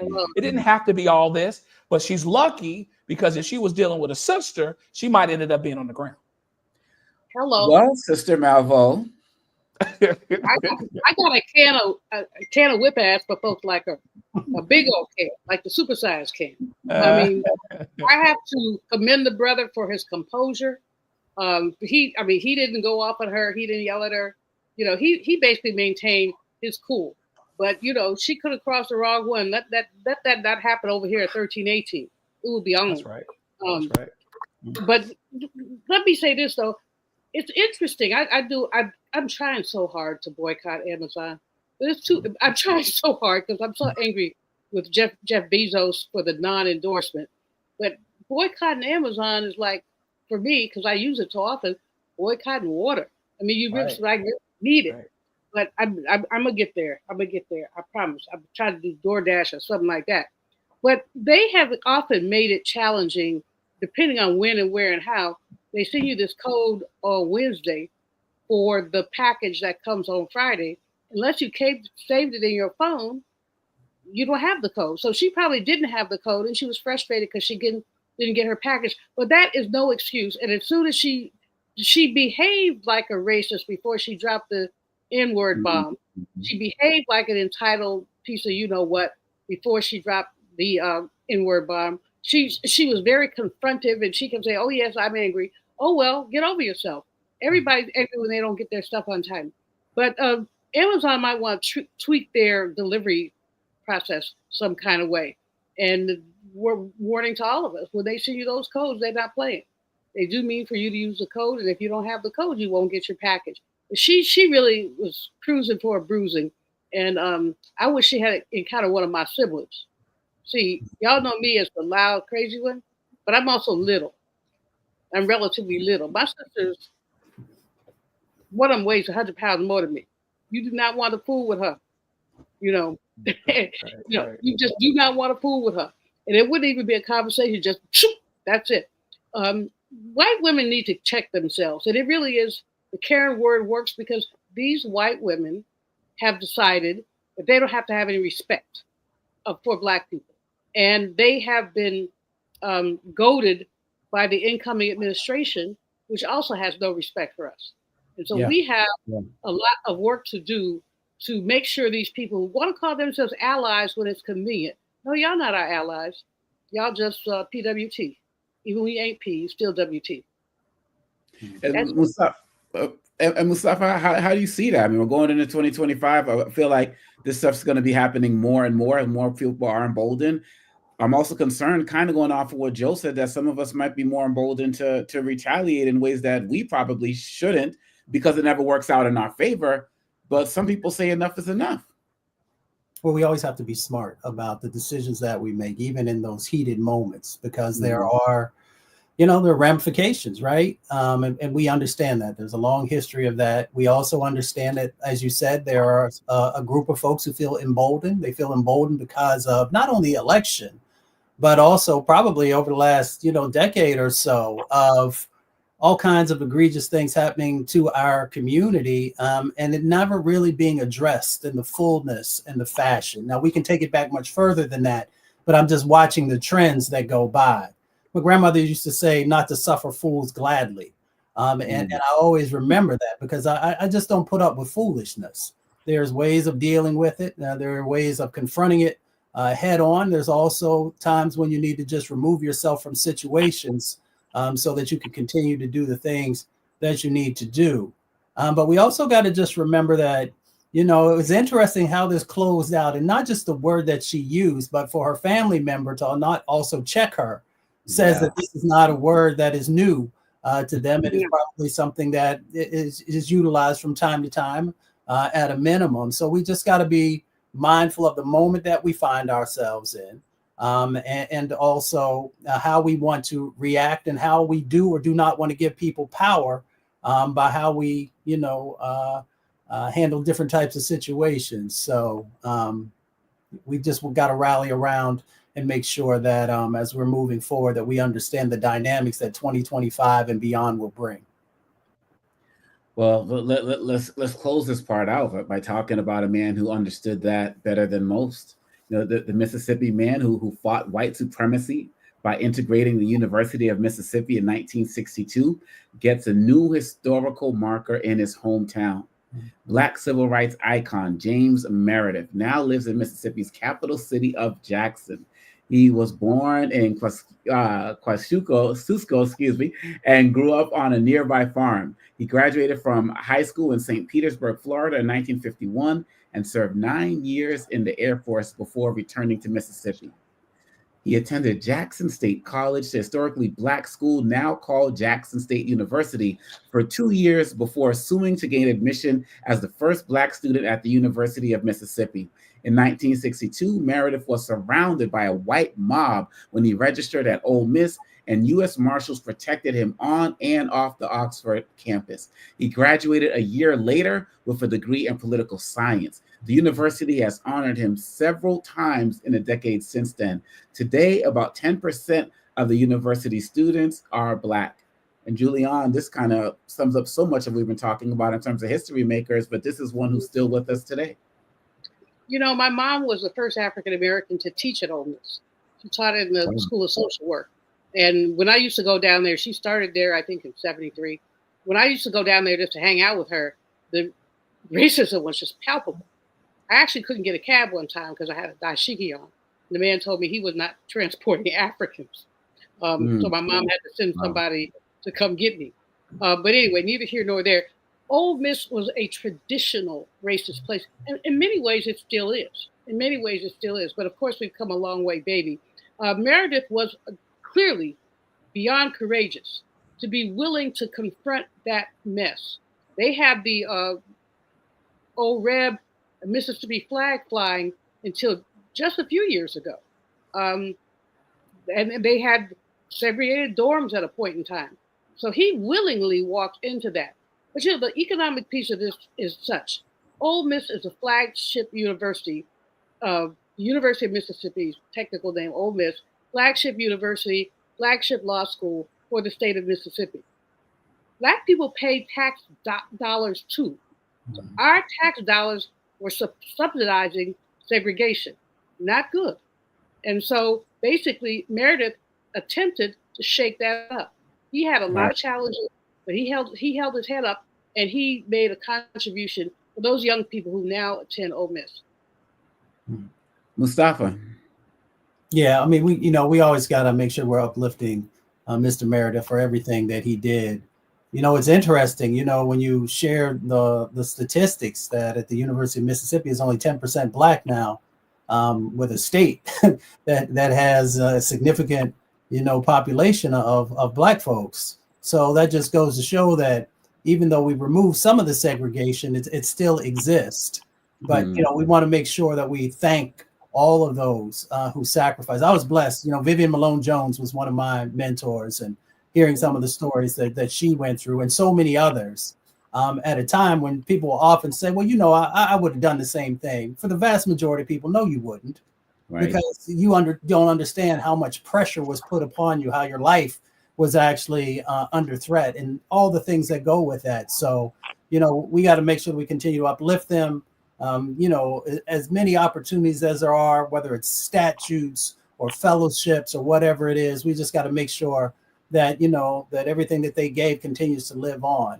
But we also got to do better. My grandmother says, when you know better, do better. There are so many colleges and universities across the country that put on these veneers about diversity, equity, inclusion. They put on veneers about being, 21st century organizations. And when you peel them back, you see that some things are still similar to the 40s, 50s, and 60s, even though there have been some advances. So to Mr. Meredith, thank you for everything that you have done and everything I know you still continue to do as long as you have breath.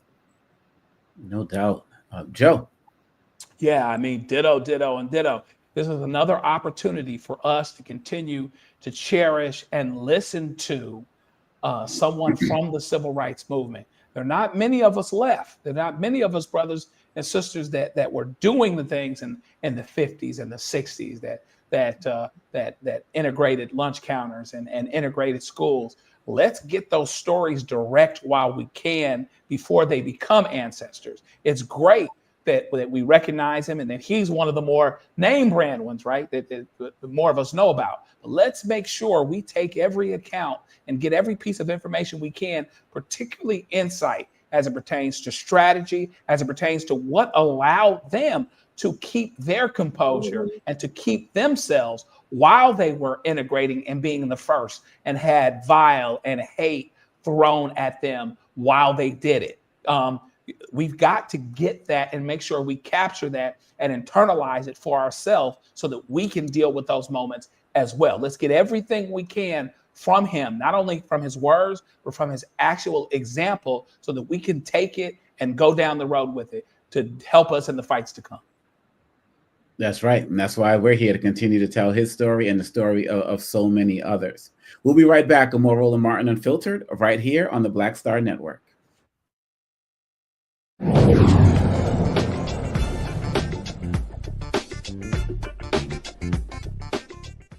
Hi, I'm Isaac Gaetz III, founder and CEO of Fanbase. Fanbase is a free-to-download, free-to-use, next-generation social media platform that allows anyone to have followers and subscribers on the same page. Fanbase was built through investment dollars from equity crowdfunding from the Jobs Act. People just like you helped build Fanbase, and we're looking for more people to help build Fanbase.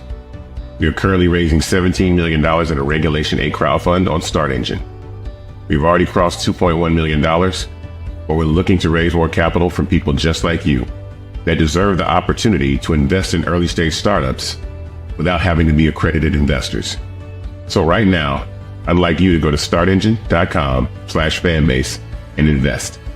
The minimum to invest is $399. That gets you 60 shares of stock in Fanbase right now, today. And then use Fanbase to connect with friends, grow your audience, and be you without limits.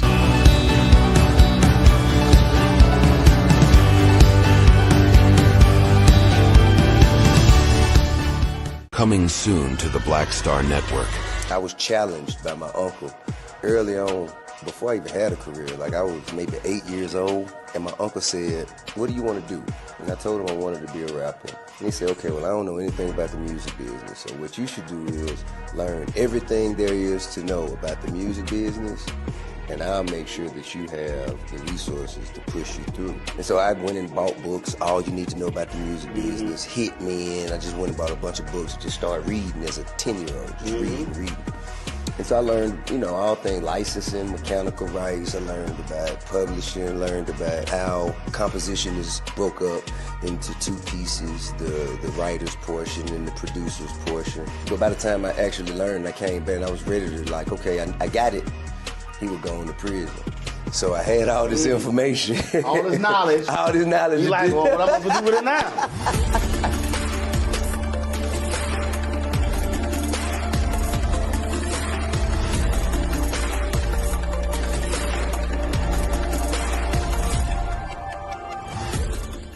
Now that Roland Martin is willing to give me the blueprint, hey, Cyrus, I need to go to Tyler Perry and get another blueprint because I need some green money. The only way I can do what I'm doing, I need to make some money. So you'll see me working with Roland. Matter of fact, it's the Roland Martin and Cheryl Underwood show. Well, should it be the Cheryl Underwood show and the Roland Martin show? Well, whatever show it's going to be good.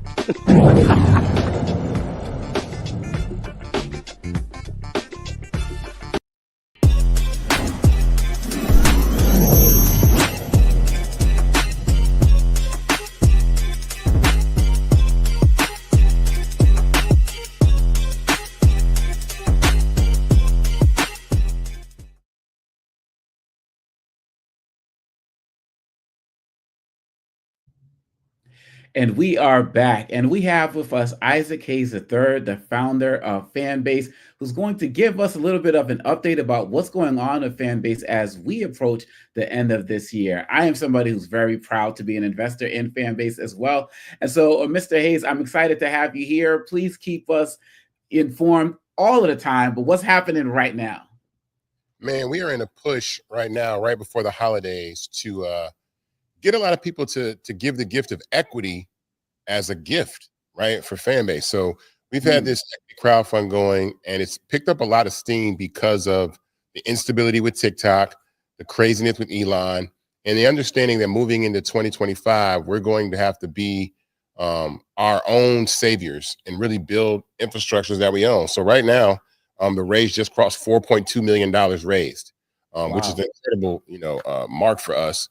We're raising 17 million, but I want to say that the minimum to invest in Fanbase is only $399, and that gets you 60 shares of stock in Fanbase at $665 a share. And so, as many people as that watch this program in a day could close our raise, right? 32,000 people investing the minimum of $399 could catapult us to close, and I could really catch TikTok by January 19th and build a lot of other things that people want, including our new vertical called Fanbase Spark, which is like our version of Twitter. So there's a lot going on, but I wanted to come on and really express the importance of coming in 2025. We are all we got. We already see what's going to happen with the administration, but we have to own these infrastructures. And so I think it's extremely important we do that. It's a lot going on right now in tech. And before I go to the panel, you said by January 19th, you can catch them if we do our part. Yeah, because the Supreme Court hears arguments from TikTok on January 10th. Their argument is going to be about freedom of speech, but it was never about freedom of speech with TikTok. It was about the fact that the Chinese government owned a part of ByteDance. And if the Chinese government divested from ByteDance, then TikTok will be allowed to stay. The Chinese government refused. And so it's a 50-50 toss-up that TikTok will make it past January 19th. We've seen a large spike in users come to the platform because we are the only platform currently that allows you to migrate up to 1,000 of your TikTok videos over to Fanbase as a backup. There's no other platform to do that. Anybody that's trying to go to these other platforms that try to mimic TikTok, at least with Fanbase, you can do that with Instagram, you can do that with TikTok. I filed a patent for this content migrator we built so that you're not starting from scratch. So I don't want people to lose their content. I want people to have their content and be able to monetize their content. So that's extremely important. So January 19th is the date that TikTok, the fate of TikTok will be determined if it gets banned. And that migration works, y'all. Trust me, I have used it. Questions from the panel. Mustafa. You know, there may be some folks who hadn't seen you on the show before. Could you sort of share with them, you know, sort of what that moment of reflection was in the creation of Fanbase? I mean, it's a couple things. I often reflect on the fact that Black culture is just the gasoline to so many infrastructures in our world. It's entertainment and sports and technology and fashion and food. And we contribute a lot to these infrastructures, but at the end of the day, it's always a small group of people that own these infrastructures. And I wanted to build something, one, that Black people and anybody had an opportunity to own and invest in on the back end. But then on the front end, anybody that uses Fanbase has the ability to monetize their content by simply creating an account. So you can get tipped for your content, or if you want, you can have subscribers for your content. And so that's important. So my decision to build Fanbase was one out of understanding that Black culture and youth culture are the heartbeat of social media, and we have to own these infrastructures. If we don't, we're going to get left behind in 2025. We have to start building things that we own. Julian. Bro, first of all, thank you for creating this fan-based platform. I happen to be an investor like Congo, as I think you're on with Roland a while back. And I said, well, you know, I'm not rolling in dough, but I got to do a little something just to support this. However, there are all kinds of things going on with Fanbase. And as an investor, I feel like I'm kind of ignorant. I really don't know what all is going on and how I can maximize my visibility through using Fanbase. Could you give me some suggestions, or is there a newsletter that you have? So if you are an investor, you should get an investor newsletter at all times, number one. Two, when you invest in Fanbase, your shares are held in your Start Engine account. So when you go to startengine.com/Fanbase to invest, that is the custodian of your shares. We do the raise through Start Engine. So you can always check on your stock there. So if you have any updates, any questions, you can go through Start Engine. But once you become an investor, you get an investor newsletter. On top of that, you have an audio town hall. I've never received an investor newsletter, but I know y'all took my money. Not y'all took my money, but I invested my money. I know I did that because it came out of my account. I can see it, but I've never seen a newsletter. Yeah, so you should hit support@fanbase.app to be part of the newsletter. And then we also do an investor town hall and audio room. So Fanbase has audio chat, like Clubhouse and X Spaces. And so we have a Tuesday town hall every Tuesday where we talk about what's going on with the raise and the progress that we made. And so I think those are the really important things that when you invest in Fanbase, it's like a 5-step process. The first thing is you go to startengine.com/Fanbase to invest. That's the first thing. You make an account. Two, when you invest your money remains in escrow, which means we don't have it and you don't have it. And then they do a compliance check. Once that happens, you'll get an email, confirmation email to confirm your investment. And then your investment's confirmed. Then your money goes into a disbursement queue for us to put in our account. Once that money hits our account, you are a Fanbase investor. But I repeat, consider Start Engine as the wallet for your shares, for your stock, right? And we actually post updates on the Start Engine page. If you even scroll down to the bottom of the Start Engine page, you'll see updates that we do multiple times a week. But also, as an investor, you should absolutely be part of that email. So if you're not, email support@fanbase.app. And then join the town hall, the audio town hall inside the app every Tuesday at 5 p.m. Yeah, no doubt. Juliana, we'll talk afterwards. I'll make sure how you get hooked up because I get all the newsletters and all of that. So we'll make sure we get that taken care of. Joe, final question. Glad to see you here again, Brother Hayes. I'm an investor as well. What's the easiest way people can find out information about the content migrator and things like that? Like, because those of us that aren't super techies, you know how we take a picture and then we want to take the picture, link it, put it on IG, put it on X or Y or Z, but maybe we don't see Fanbase right away like that on our phone. Well, what are the ways for us to learn how to use and integrate Fanbase so that it's just as easy for us, not only in actuality, but in perception, for us to use it and maximize it just like it is for the other apps? So, well, in settings, you can always, the content migration part of Fanbase is in settings. You go to the settings inside your app, and it'll say import from Instagram or TikTok to bring your content over. That's extremely important because, again, it puts your content in a place where people can tip it. We have people that join Fanbase, they make a couple of dollars, few dollars the first couple of hours they're on the platform because people are actually tipping them for their content. They're giving this thing called love. So on Fanbase, you can like posts for free, like you on any platform, but you can also tip content, which is called love. And so when you tip that content, you give that person half a penny, and people buy that love in our subscription store. And that love, the only thing you can do with love is give it to someone else. And people are very, very transactional on the platform. And so people are, tipping and showing people love and being very transactional. So that's one way, like I said, to import your content. The best practices I would say is importing your content, make sure that you have a profile picture up, and then start going around and really explore the parts of the app. Fanbase has 6 content formats, right? So we have posts, which are stories and videos. We have live, we have audio chat, we have stories, we have short form video, which is like TikTok, we call Flicks, and we have long form video called Fanbase Plus, which is like YouTube. And so all of those together create the ecosystem of Fanbase, which anybody can monetize from day one, but you can also be entertained, connect with friends, create content, post content. And I think that we have no tech infrastructure that we own. These platforms are very vulnerable, and they really don't exist without a lot of the things that the Black community provide and young people provide. And we've seen how we get treated on these platforms. One, just the way that we get treated.